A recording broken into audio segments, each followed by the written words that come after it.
J'ai vécu une période très difficile dans ma vie dont personne n'est au courant, à part des très très très proches. Et, et j'ai... T'as du mal à parler. Et c'était la première fois de ma vie que je déteste mon métier.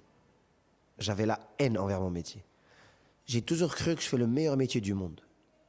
Quand j'ai vécu ça, Rouya, je me suis dit, tout est noir, je me suis dit, pourquoi je fais ce métier en fait? C'est quoi ce métier? J'ai vécu la pire période de ma vie en fait. Je jouais toute la semaine à Paris. Toute la semaine. Tous les jours de la semaine, j'avais un spectacle. Et tous les jours de la semaine, j'avais la haine. J'avais la haine envers moi, envers tout le monde, envers le monde. Et à l'intérieur, j'ai envie d'exploser, frérot. Mais je dois faire mon métier. Parce que mon métier, c'est ça. Et là, je commence à dire, mais pourquoi je suis pas resté dans la comptabilité, dans la finance? J'avais un bureau, je pouvais m'enfermer, je pouvais pleurer à l'aise. Là, je dois faire semblant que je suis heureux, mais je suis pas heureux. Et c'est une période très compliquée. Et j'étais perdu. T'as pensé à arrêter? Wallah, j'ai pensé à arrêter.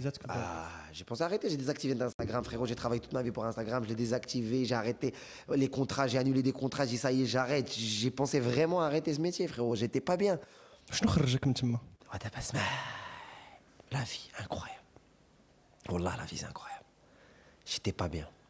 Parce que ce que j'avais, c'était pas tu peux pas le toucher. Quand tu as mal à la tête, tu prends un Doliprane, ça y est. Je demandais à Dieu une maladie pour que je me fasse oublier ça. Parce que ça, t'as pas la main dessus. C'est un truc que tu contrôles pas. Et c'est là où tu comprends, quand on était jeunes, on disait à nos parents, on veut l'argent. Et Nef et les parents ils disaient, nous, on veut la paix. Et toi, tu disais, quelle paix? Et là, tu comprends, je suis arrivé à ce stade où j'ai compris cette phrase. Où j'ai dit, Dieu, je veux rien. Tout le reste, je peux m'en occuper. Mais juste ça, s'il te plaît, aide-moi. Et c'était compliqué. J'arrive à Casa, je suis un ami, il habite là, pas loin. Et je suis posé. Et là, j'ai mon ami Francis Mercier. Il est DJ. Il me dit, Amine, je mixe à Toulon, viens me voir. Je suis au Mexique. Je rentre pour prendre un billet d'avion pour aller au Mexique. Wallah, je tape ME, il y a la Mecque qui sort en premier. Écoute-moi bien. J'ai jamais été à la Mecque, jamais fait une Umrah de ma vie. J'appuie, je réserve, je me retrouve à réserver un billet. Mon pote, il était dans la chambre, il sort. Il me dit, alors, t'as réservé? Je dis, ouais, je vais à la Mecque. Il me dit, quoi?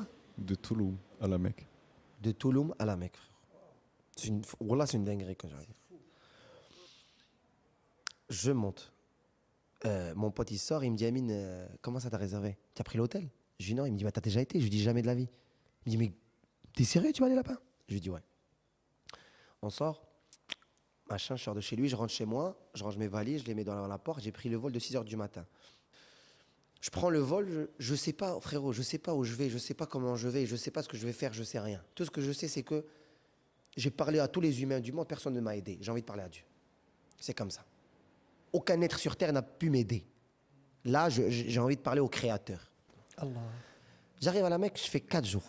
Je fais que prier du matin au soir. Je fais que prier, je dis rien. 24 heures sur 24, je fais rien parce que j'arrive pas à dormir. Mon front, il est par terre. Je dis, ah Rabbi, Dieu, s'il te plaît, je veux rien. Libère-moi. Ça fait, je suis fatigué. J'arrive plus à revivre ma vie, j'arrive plus à faire des spectacles, j'arrive plus à parler à mes parents. Parce que mes parents, ils voyaient que j'étais pas bien, j'arrivais pas à leur parler. Parce qu'à chaque fois que je leur parlais, ils sentaient que j'étais pas bien, ils étaient pas bien. Donc, je voulais pas ça. Donc, à Khouya, j'étais sur moi-même, je voulais parler à personne pour pas gâcher la journée de personne parce que j'étais pas bien. Donc, je me suis renfermé sur moi. Toute la journée, Khouya. Mon front, il est par terre. Pendant 4 jours. Rien, je pleure et je parle à Dieu. Rien, je me libère, je dis Dieu, s'il te plaît, aide-moi. Allah. Voilà, comme ça. 5e jour. C'était un vendredi. 4h du matin. Le Fajr, il est à 5h du matin. Le Kaaba, il est en face de moi. Wallah, vous allez me prendre pour un fou. Wallah, vous allez dire, Ada, il est pas normal.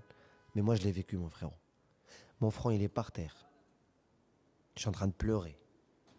Le Kaaba, il est en face de moi. J'ai dit, Rabbi, Dieu, s'il te plaît, sauve-moi. Juste aide-moi, je veux rien. Au moment où je lève ma tête, Dieu, il descend. Il prend mon cœur, il le lave, il le remet. Wallah, au moment où je me lève, on dirait je n'ai jamais vécu ça de toute ma vie. On dirait je ne suis jamais passé par cette période de ma vie. On dirait je n'ai jamais vécu un mal de ma vie. On dirait Royal Alzheimer. On dirait Dieu, il m'a supprimé la carte mémoire de dès que le moment. Et c'est à partir de ce moment-là, je me suis reconverti à l'islam. je suis rentré dans la religion. C'est à partir de ce moment-là que Amin Radi, il y a un nouveau Amin Radi qui est né. Ma vision de la vie, elle a changé.